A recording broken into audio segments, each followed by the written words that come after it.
Hi, I'm Polson from DIAKADI Fitness Performance Life in San Francisco.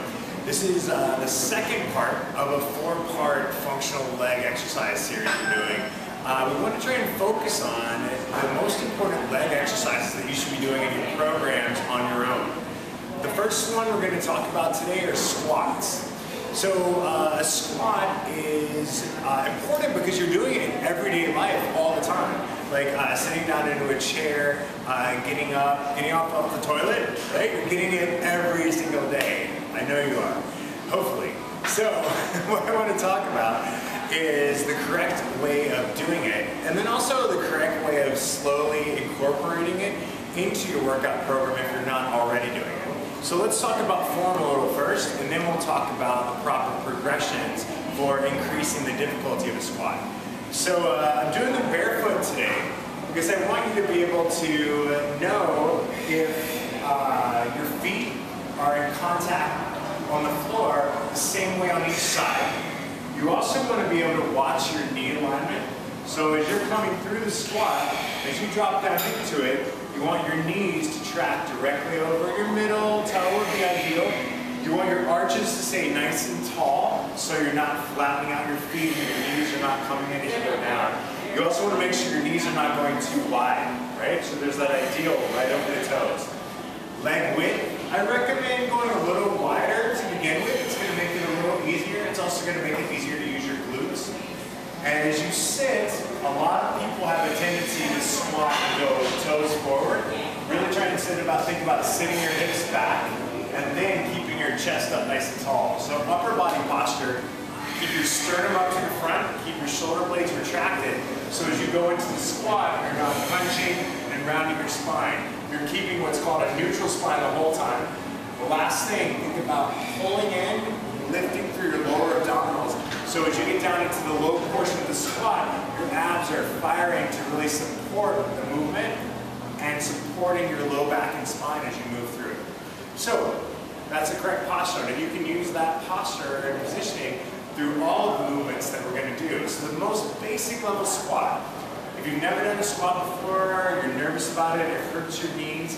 First of all, if you're going through any pain right now with your knees, your low back, your pelvis, before introducing a new movement like a squat into your program, I recommend seeing a sports med doc or a physical therapist or a trainer who can properly assess you for any imbalances or issues you have going on.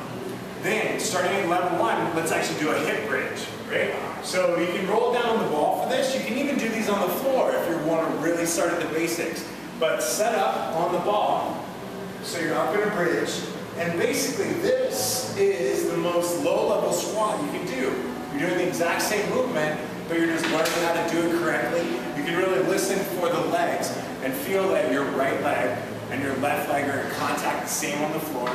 You're getting good heel weight in addition to supporting through your toes, and your arches are staying high. You should really feel your glutes on that one. Once that feels pretty easy, you can use the same ball and actually go to the wall for an assisted wall squat. So set the ball up on the wall, put it right on your low back. Set up in your squat position and you're leaning back to support against the ball. And then same thing, just go nice and easy. Chest up, knees are tracking right over your toes, arches up high, feet are in constant contact with the floor throughout the sole of your foot. And easy up and down here. You're letting your hips ride back again, right? Once that becomes easy, then you can start doing a freestanding squat. I recommend using a bench the first couple of times because it's actually going to give you a landing pad, so you have something to land on. The most basic freestanding squat, you can use the cables for an assist. So you can actually use them to give you a little bit of weight. Same thing, nice and tall. Come down, you can sit on the bench, and easy come back off of it. Once the cables become easy, then progress it to just a freestanding squat, coming all the way down to the bench, and then coming back off, right? Once that becomes easy, you can do a regular squat, just easy coming down without the bench. Then lastly, as those are easy, pain-free, your alignment and form is good, then you can start adding weight, dumbbells, med balls, cables, even a barbell.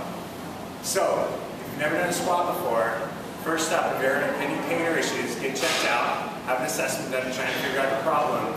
Secondly, try and start introducing the squat movements and patterns slowly through the correct progression into your program, so that moving forward, for all the squats you're doing it correctly, your muscles will be in balance, and you'll keep your joints safe, pain-free, and injury-free.